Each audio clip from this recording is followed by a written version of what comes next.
87 million Facebook users. Were these people, the 87 million people, users, concentrated in certain states? Are you able to figure out where they're from? I do not have that information with me, but we can follow up with your office. Okay, because as we know, the election was close and there was only thousands of votes in certain states. Again and again, he was pressed over whether Facebook protects its users' privacy. Mr. Zuckerberg, would you be comfortable sharing with us the name of the hotel you stayed in last night?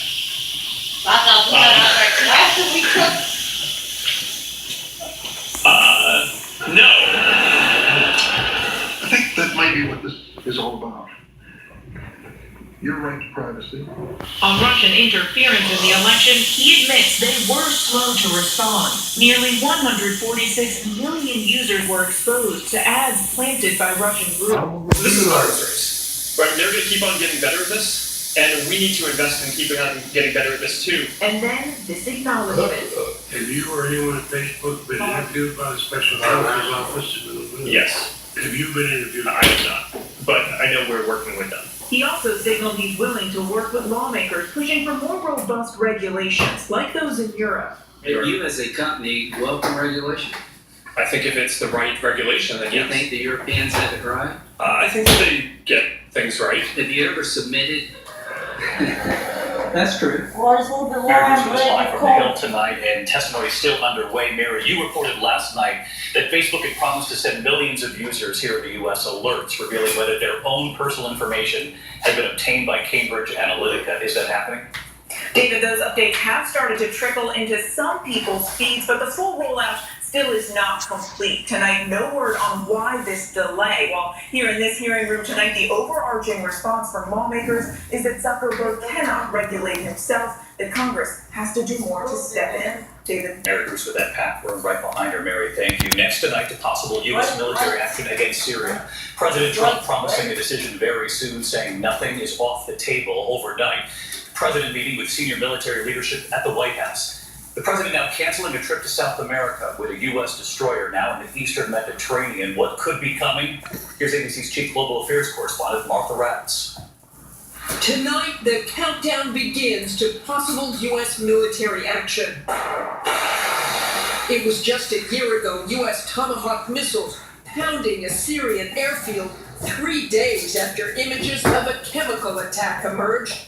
And now, with those new images, the president making clear a U.S. military strike could happen any time. We're making a decision as to what we do with respect to the horrible attack that was made near Damascus, and it will be met, and it will be met forcefully.